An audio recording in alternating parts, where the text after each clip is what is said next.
देखा, मैं जीत गया।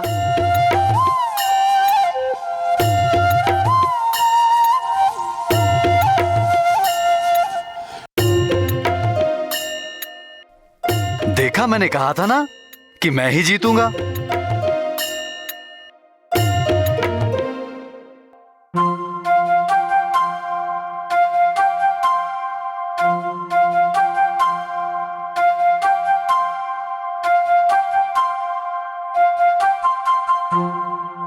माँ,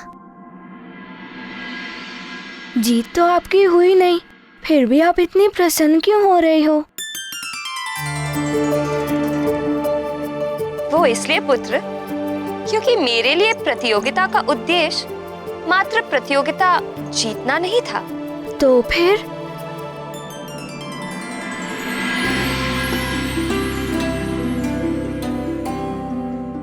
इस प्रतियोगिता में भाग लेने से मुझे मेरे अपनों के साथ सुखद समय व्यतीत करने का अवसर मिला और उसी से मेरा मन इतना प्रसन्न हो रहा है। तो क्या माँ, किसी भी प्रतियोगिता में जीतना आवश्यक नहीं है? प्रतियोगिता में जीतना अति आवश्यक है पुत्र, किंतु उससे भी अधिक आवश्यक है प्रतियोगिता में अपना सर्वश्रेष्ठ प्रदर्शन करने की इच्छा शक्ति, जिसके लिए हमें भरपूर परिश्रम करना चाहिए। और फिर यदि प्रतियोगिता में जीत गए तो अति उत्तम, किंतु यदि किसी कारणवश हार का सामना करना पड़ जाए तो हौसला नहीं खोना चाहिए।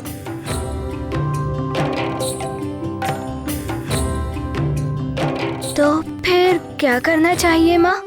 हमें उस हार से शिक्षा लेकर अपनी कमियों को दूर करने का अथक प्रयास करना चाहिए और पुनः दुगने उत्साह के साथ खेल के मैदान में उतरकर प्रतियोगिता में जीत कर दिखाना चाहिए। और हाँ, हमें ना तो कभी अपने विजय का अहंकार करना चाहिए और ना ही अपने हार के सामने हार माननी चाहिए। तो अब बताओ, कल प्रतियोगिता में जाकर क्या करोगे?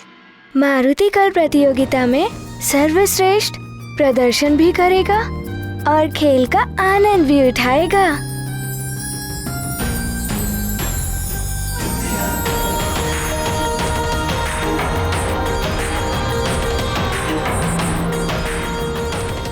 हे प्रभु, मेरे परिवार की प्रसन्नता को कभी किसी की कुदृष्टि न लगे। कब सुबह होगी और कब वो महानतम केसरी पुत्र को यहाँ मेरे पास लेकर आएगा?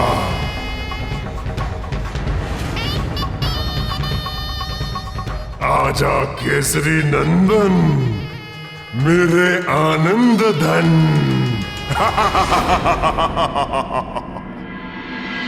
ओम भूर्भुवस्सुः तत्सवितुर्वरेण्यं भर्गो देवस्य धीमहि धियो यो न प्रचोदयात्।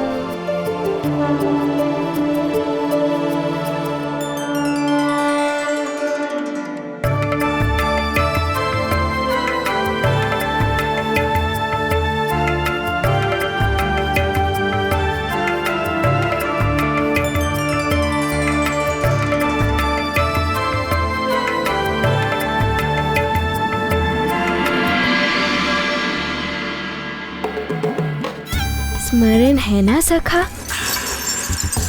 कल प्रतियोगिता है, कल प्रातः होते ही मुझे उठा देना। और स्मरण रखना सखा, भूलना नहीं।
प्रिय पुत्र जागते हुए अपनी नटखट बातों और चेष्टाओं से मेरा मन मोहता रहता है।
और अब निद्रा देवी की गोद में विश्राम करते हुए भी कैसे अपनी मोहिनी मुस्कान से मेरे हृदय के शांत सागर में हलचल पैदा कर रहा है।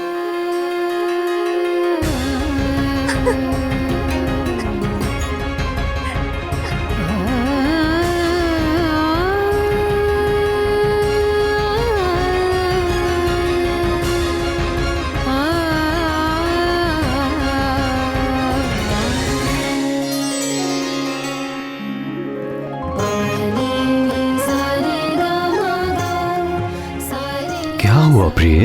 अपने सोते हुए पुत्र से क्या बात कर रही हो प्रिय? जागते हुए ये नटखट इतना अवसर ही कहाँ देता है कि मैं इसे जी भर के निहार सकूं। किंतु तुम ही तो मुझे समझाती हो कि सोते हुए संतान को निहारने से माता पिता की दृष्टि लगने का भय होता है। किंतु मैं तो ठीक है, अब तुम भी सो जाओ, अन्यथा मुझे भी तुम्हें प्रेम लोरी सुनाकर सुलाना पड़ेगा। और यदि आपकी लोरी सुनकर हमारे पुत्र की निद्रा टूट गई तो आपकी प्रेम लोरी सुनना तो दूर की बात, हमें शांति से सोने भी नहीं देगा।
प्रिय, अंजने, ये विचित्र ध्वनि कैसी? अंजना भी कक्ष में नहीं है, कहां चली गई?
प्रिय?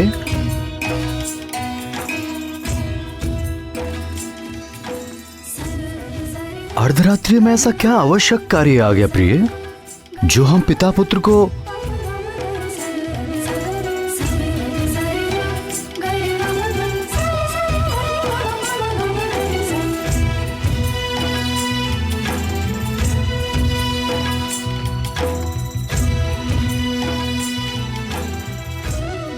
ये क्या लिखा है प्रिय?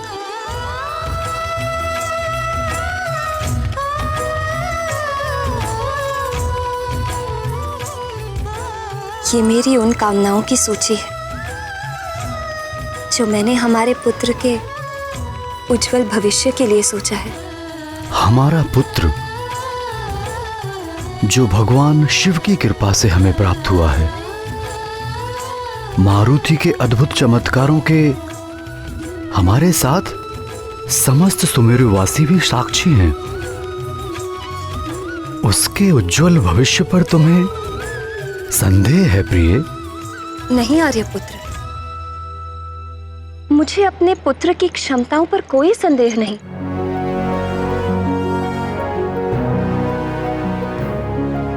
किंतु मैं एक मां के हृदय को कैसे समझाऊं? देखूं तो क्या लिखा है तुमने?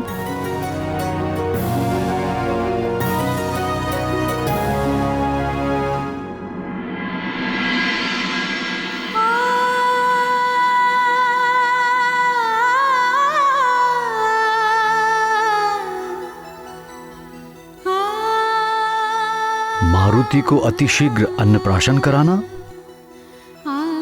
और उसे उसका प्रिय फल सेब अवश्य खिलाना।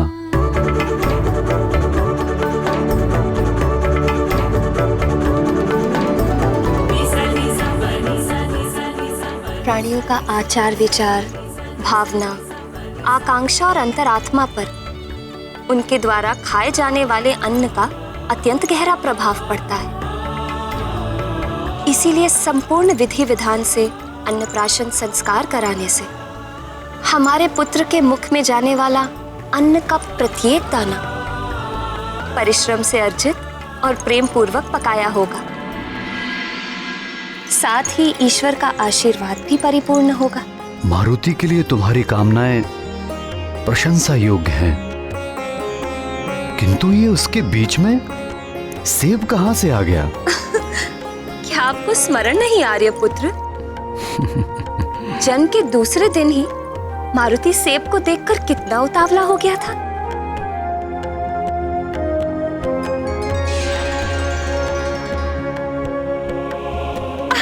नहीं नहीं नहीं, अभी नहीं। सत्य कहा प्रिय, किंतु मैं जब मारुति को जब उसका प्रिय फल सेब खाने के लिए रोकता हूं ना, तो मेरा हृदय भी दुखता है।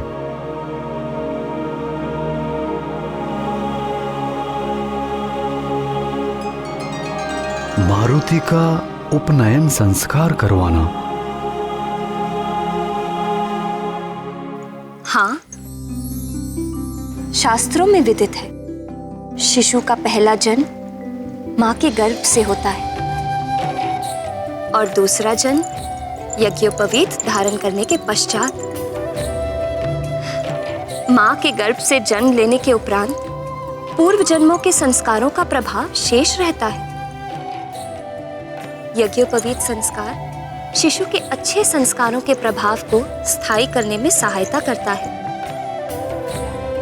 और ये संतान के लिए अत्यंत शुभ होता है।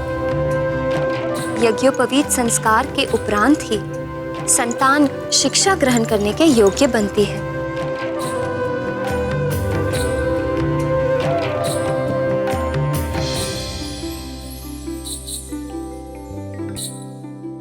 क्या हुआ आर्यपुत्र?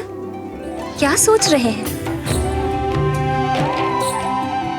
मैं सोच रहा हूं कि पिता होने के नाते मैं अपने पुत्र के बारे में ये सब क्यों नहीं सोच पाया।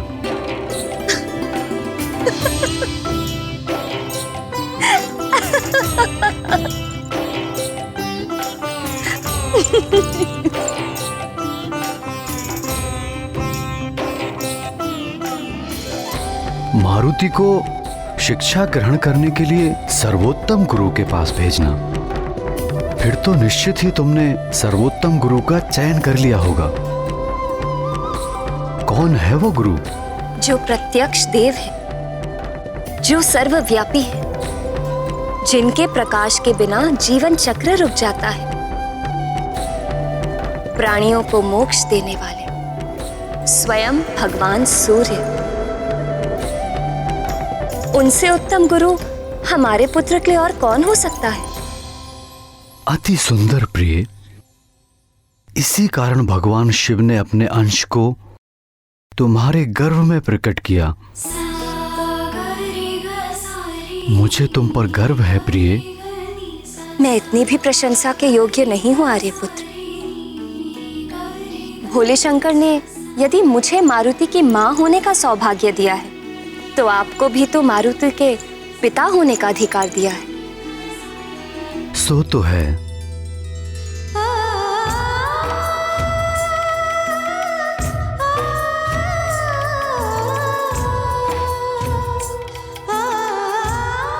मारुति को भगवान विष्णु के अवतारों और श्री राम की कथा सुनाना,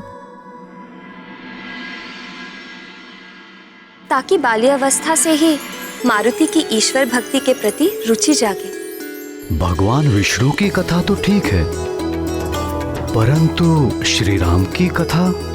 स्मरण कीजिए, गौरी और उनकी गैया ने राम नाम से संबंधित प्रश्न के उपरांत हमें क्या बताया था? भगवान भोलेनाथ की इच्छा अनुसार तुम्हारे पुत्र का जन्म विष्णु अवतार श्री राम की सहायता के लिए हुआ है। युवराज का जन्म तो बड़े बड़े कार्य करने के लिए हुआ है। इनके चमत्कारी कर्तव्यों पर तो सारा संसार चकित और मोहित रह जाएगा। किंतु प्रिय, क्या तुम्हें ज्ञात है कि श्री राम कौन है और उनकी कथा क्या है? हमारे पुत्र के उज्जवल और मंगलमय भविष्य के लिए हमें इस प्रश्न का उत्तर ढूंढना होगा कि श्री राम कौन है, राम कहाँ है, राम कहाँ है, राम कहाँ है?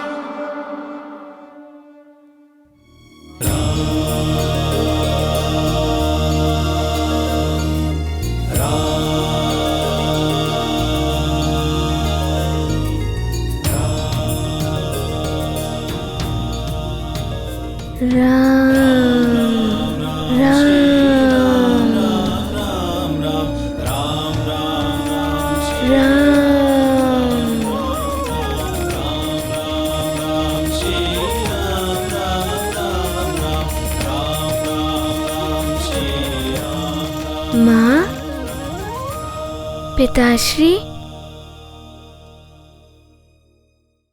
हमारे पुत्र के लिए तुम्हारी पांचवी कामना क्या है प्रिय?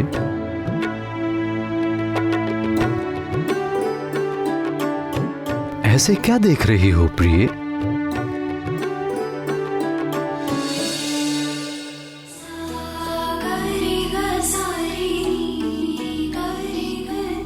मेरी पांचवी कामना यह है आर्यपुत्र कि जैसे आपने मुझे अपनी अर्धांगिनी स्वीकार कर मुझे मारुति की मां बनने का सौभाग्य प्रदान किया, अपना पितृ ऋण चुकाया है, ठीक वैसे ही पुत्र मारुति भी सही समय आने पर विवाह बंधन में बंधकर अपना पितृ ऋण चुकाए और हमारी वंशबेल को आगे बढ़ाए।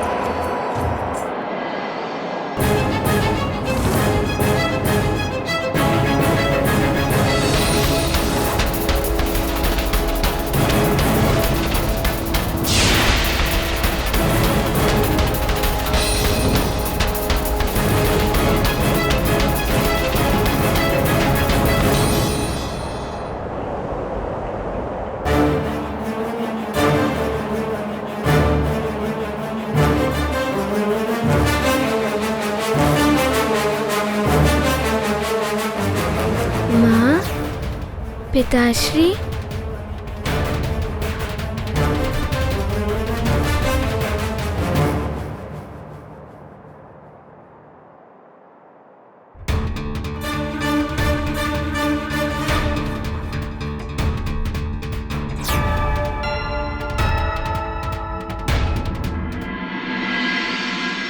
मारुति ने आपको हर स्थान पर ढूंढा और आप यहाँ हैं, प्रभु के घर पे। अभी प्रभु के विश्राम का समय है। आपकी वार्तालाप से प्रभु की नींद में विघ्न पड़ रहा होगा।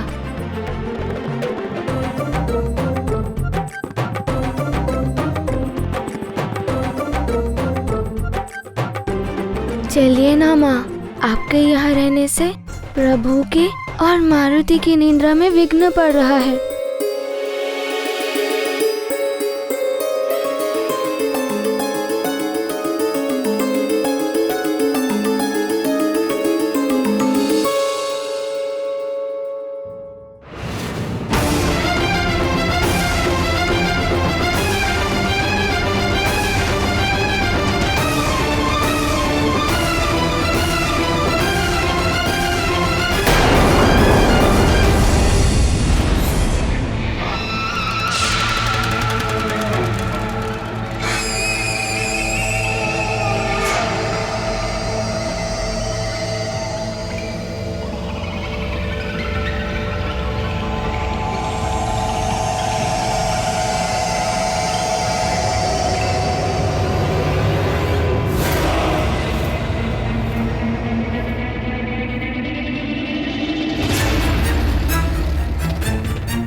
ये क्या हो रहा है मुझे?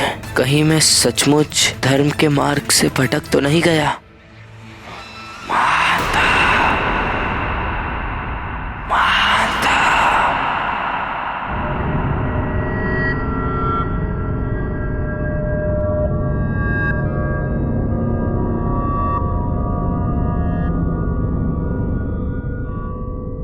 महानतम वाली को धर्म, सद्मार्ग, सत्य जैसे दुर्बल विचार शोभा नहीं देते।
धर्म प्राणी को भयभीत करने का माध्यम है। सद्मार्ग की खोज वो करते हैं जिनके जीवन में कोई महान लक्ष्य नहीं होता। सत्य की बैसाखी का सहारा वो लेते हैं जिन्हें अपने बाहुबल पर विश्वास नहीं होता। महानतम वाली जिस मार्ग पर चल रहे थे वही मार्ग उसके लिए श्रेष्ठ है।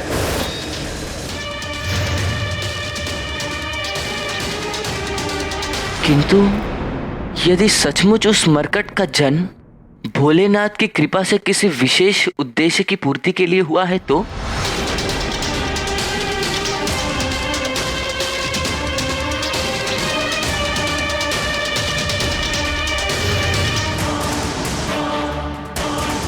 इस संसार में प्रत्येक जीव किसी न किसी उद्देश्य की पूर्ति के लिए ही जन्म लेता है। तुम्हारे जीवन का भी एक उद्देश्य है।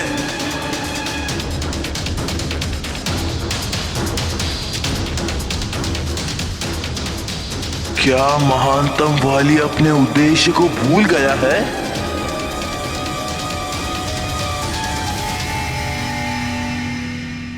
स्मरण करो,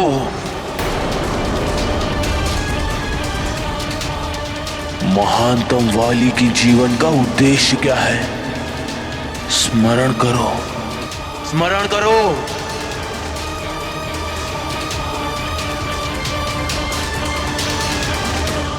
इस समग्र विश्व का कोई भी योद्धा मेरी टक्कर का नहीं है, और हाँ, ये मेरी चुनौती है।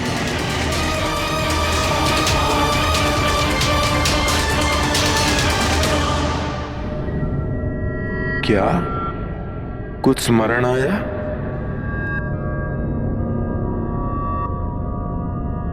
सर्वश्रेष्ठ योद्धा वाली, महानतम योद्धा वाली, कभी किसी से पराजित ना होने वाला वाली।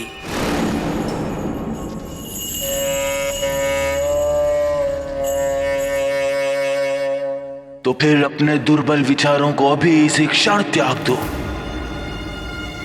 और पूरा करो अपने महानतम योद्धा बनने का लक्ष्य।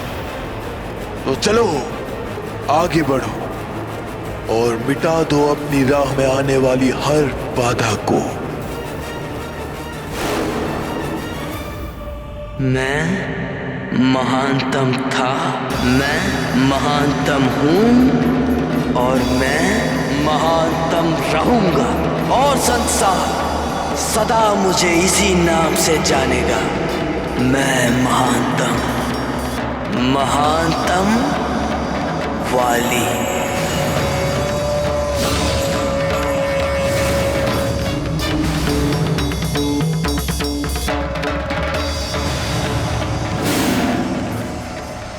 बाली देवराज इंद्र का अंशावतार होकर भी इतना बड़ा दुष्ट कैसे हो गया? पर किष्किंधा नरेश ऋक्षराज से वाली और सुग्रीव का क्या संबंध है? और वे दोनों भाई कैसे हुए?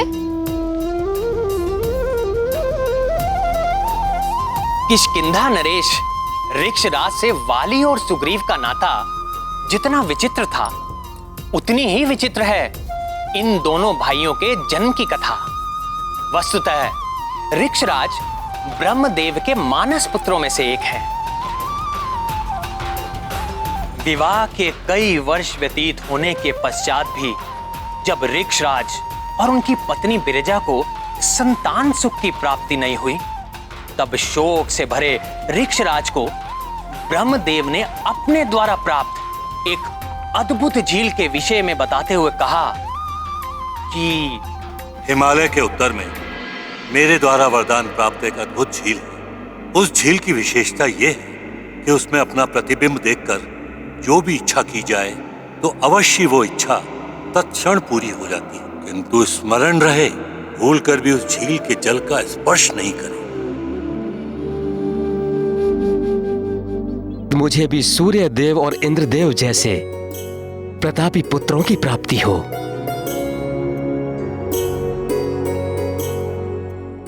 ब्रह्मदेव द्वारा वरदान प्राप्त उस अद्भुत झील को देखकर ऋक्षराज अपने पिता की दी हुई चेतावनी को स्मरण ना रख सके और एक नारी के रूप में परिवर्तित हो गए।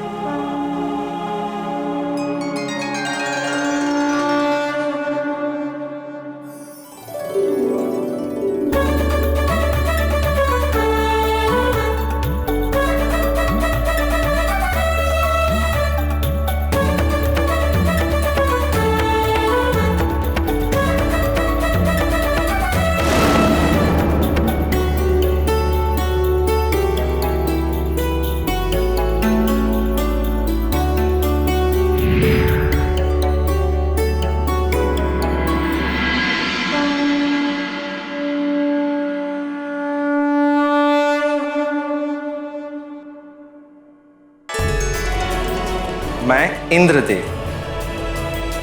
झील को मिले वरदानवश मैं तुम्हारी इच्छा पूरी करने आया हूँ ऋक्षराज। प्रभु, क्या मुझे आजीवन इसी नारी के रूप में रहना होगा?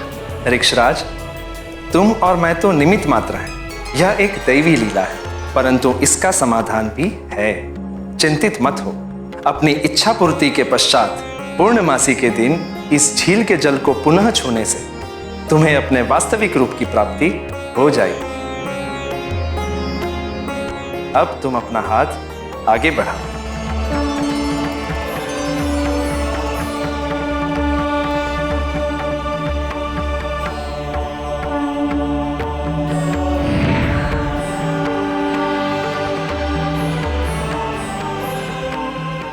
तुम्हारा यह पुत्र वाली के नाम से प्रसिद्ध होगा। वाली?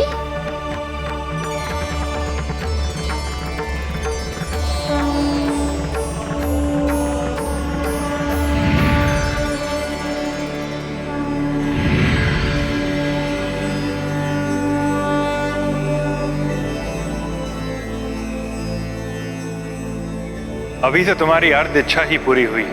मैं सूर्यदेव तुम्हारी इच्छा पूर्ति हेतु प्रस्तुत हूँ। झील में देखकर तुमने मेरे जैसा तेजस्वी पुत्र पाने की कामना की थी। अपने हाथ आगे बढ़ाओ।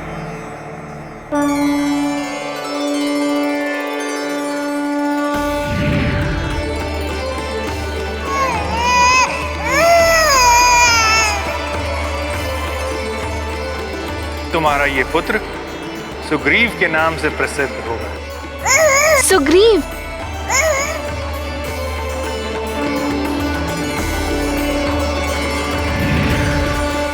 वाली तो देवराज इंद्र के पुत्र थे, तो देवराज अपने पुत्र को समझाते क्यों नहीं? माता पिता का कर्तव्य होता है अपनी संतान के लालन पालन में किसी भी प्रकार की कमी ना होने दें। अच्छी शिक्षा दीक्षा, अच्छा आचार विचार, अच्छा आहार व्यवहार, ये सब माता पिता का उत्तरदायित्व है। परंतु संतान अपने कर्म के लिए स्वयं उत्तरदायी होती है।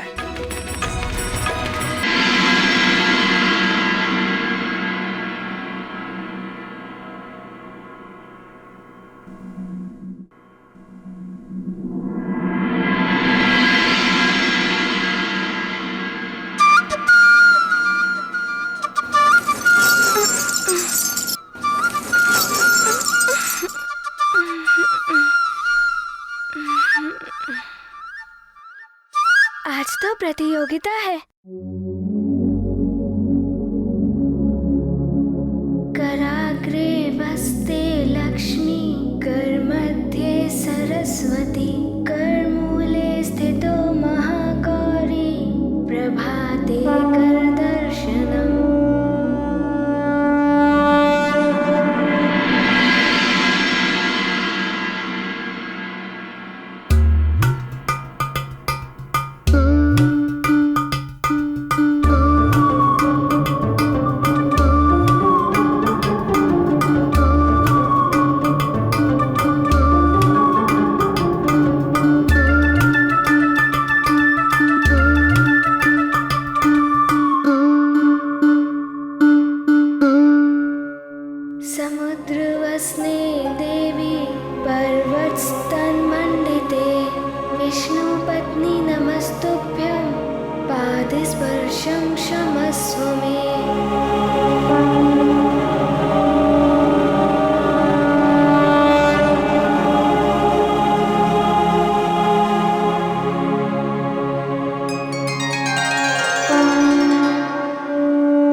अब आएगा आनंद। अब देखना मारुति क्या करता है।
गई सारी तैयारी। अब लगाऊंगा उपटन, बहुत आनंद आएगा।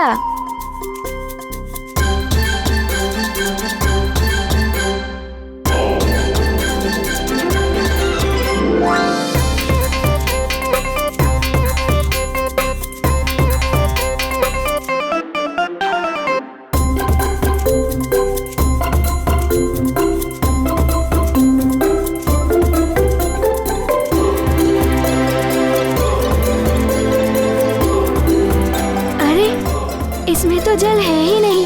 अब मारुति क्या करेगा? मारुति को तो भरने के पश्चात अत्यंत विलंब हो जाएगा।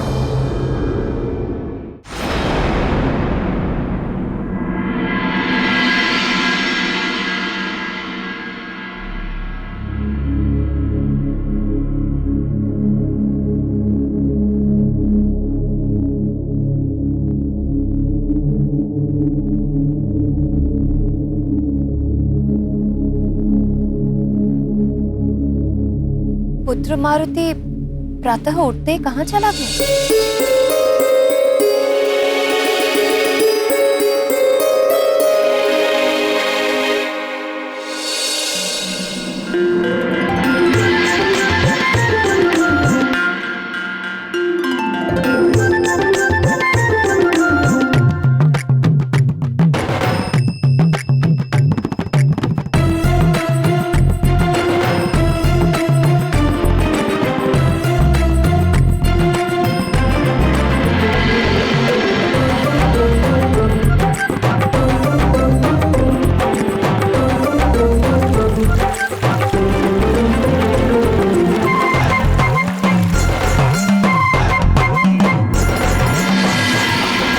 क्या करूं?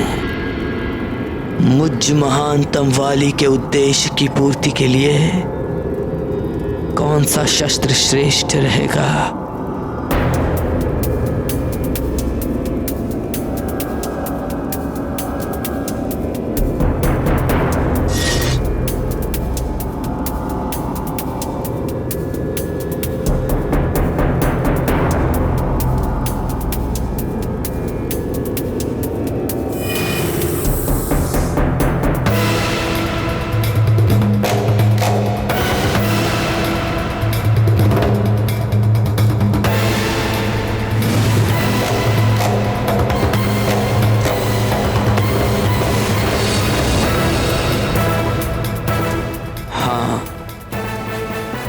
मेरी ये श्रेष्ठ गदा ही सही रहेगी।